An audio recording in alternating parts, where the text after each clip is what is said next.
अम्बरीश जी वैसे तो राष्ट्रीय धरोहर थे, पूरे देश की संपत्ति थे, लेकिन मेरे लिए खास इसलिए थे कि वो हमारे उत्तर प्रदेश के थे। लखनऊ में मेरा भी घर था, लखनऊ में उनका भी घर था, और मैं उन्हें राइट टू एजुकेशन नेटवर्क या नेफ्रे के ज़माने से ही नहीं जानता था। मैं उन्हें उस ज़माने में जानता था जब वो छात्र आंदोलन के नेता हुआ करते थे। वो तब AISF में थे, मैं SFI में था, मेरे सीनियर थे, और उसके बाद हम लोग यूथ मूवमेंट और ट्रेड यूनियन मूवमेंट में एक साथ उनकी लीडरशिप में भी,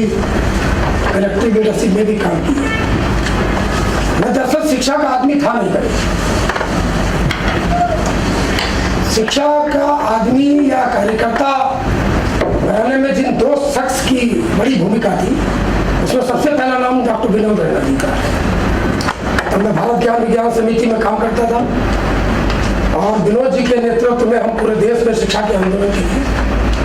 शिक्षा की अधिकार कानून की मांग के लिए हम लोग आंदोलन करते हैं। लेकिन तब हम एक संगठन के दायरे में काम करते थे, और उस संगठन के दायरे में काम करते हुए हम ये देखते थे कि जब कोई मुद्दा बनता था तो हम ऑर्गेनाइजिंग कमेटी बनाते थे, जो टाइम बाउंड कमेटीज होती थी, और उस कमेटी के मुहिम में 3 महीने का कैंपेन चलाया, फिर वो कमेटी डिसॉल्व हो गई, और फिर हम लोग अपना सांगठनिक रूप से जो अपने संगठन में हमारे ब्लॉक पंचायत लेवल तक जो काम होते थे हम उसमें जुड़ जाते थे। फिर कोई मुद्दा आता था, फिर ऑर्गेनाइजिंग कमेटी ऊपर से लेकर नीचे तक बना के फिर कैंपेन करते थे, कला जत्थे निकालते थे। ये नेटवर्क और मंच, एक लॉन्ग टर्म मंच, लॉन्ग टर्म नेटवर्क की जो तमाम डायनेमिक्स है, इसमें कैसे काम किया जा सकता है। तो जब राइट टू एजुकेशन एक्ट बन रहा था, उसी समय IT फोरम भी बन रहा था, और मेरा स्कोर नेटवर्क भी बन रहा था। मतलब स्कोर भी इंडिपेंडेंट तरीके से बना, state collective for right to education, जो हमारा नेटवर्क है, जिसको हम लोग स्कोर के नाम से जानते हैं उत्तर प्रदेश में। तो हमने उसमें बहुत, अम्बरीश जी ने बहुत मदद की। हमारा जो कोर ग्रुप, हमारी वर्किंग कमेटी, हमारी जनरल बॉडी, उसके अंदर आकर के वो बैठते थे, और सारे लोगों को जिस तरीके से वो इस डेमोक्रेटिक स्ट्रक्चर में किस प्रकार काम करना चाहिए, इसके अंदर किस प्रकार के डायनेमिक्स होते थे, वो जो क्लासेस करते थे, वर्कशॉप करते थे, बहुत कुछ हम लोगों ने लर्न किया। और दो, इस समय की जो current political cultural social situation है,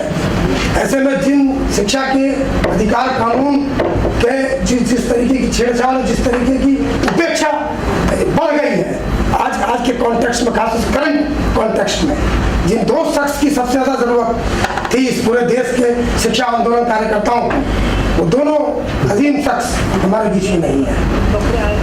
विनोद रैना जी भी हमारे बीच में नहीं है, और अम्बरीश भाई भी हमारे बीच में नहीं है, जिन्होंने सबको सूत्रपात किया, एक सिरे में पिरोया। ऐसे में ऐतिहासिक जिम्मेदारी है IT फोरम के इस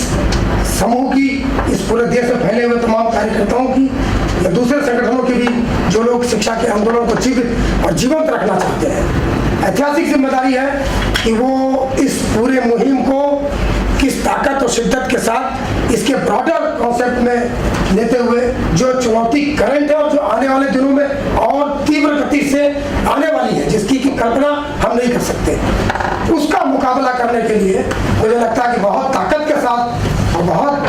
विजन के साथ हमको आगे बढ़ने की जरूरत पड़ेगी, बहुत कलेक्टिविज्म करने की जरूरत पड़ेगी, अपने प्लेटफॉर्म को और ब्रॉड करने की जरूरत पड़ेगी, और जो सेक्शन कॉन्स्टिट्यूंसीज हमसे बाहर रह गई हैं, हमें लगता है उनको भी लाने की जरूरत पड़ेगी। ये सारा काम हम लोगों को, बहुत ऐतिहासिक जिम्मेदारी, बहुत काम है, और उस काम को बहुत सलीके के साथ आगे ले जाने की जरूरत है। मुझे लगता है कि इन दोनों महान आत्माओं की प्रति सच्ची श्रद्धांजलि यही होगी कि हम शिक्षा के इस आंदोलन को और ऊंचाई तक उठा के ले जा पाए, और जो नई चुनौतियां आने वाली है, तो मैं इसलिए ये बात कह रहा हूँ कि उत्तर प्रदेश और बिहार के विधानसभा चुनाव के नतीजे बहुत कुछ बताने के लिए है। अगर उससे जो साउंड निकल रहा है, अगर उस साउंड को पकड़ पाए हम सब, उस साउंड को समझ पाए, तो ये चुनौती बहुत तेजी से आने वाली है कि ये जो शिक्षा के आंदोलन, शिक्षा के नेटवर्क, इनके अस्तित्व पर भी सवाल खड़े होने वाले हैं, इनकी जीवंतता पर भी सवाल खड़े होने वाले हैं। तो हमें ये समझना पड़ेगा कि हम सबकी ऐतिहासिक भूमिका क्या है, और उस भूमिका में उतरना ही पड़ेगा। तो मैं तो तैयार हूँ अपने साथी के लिए, बाकी सब देखते हैं।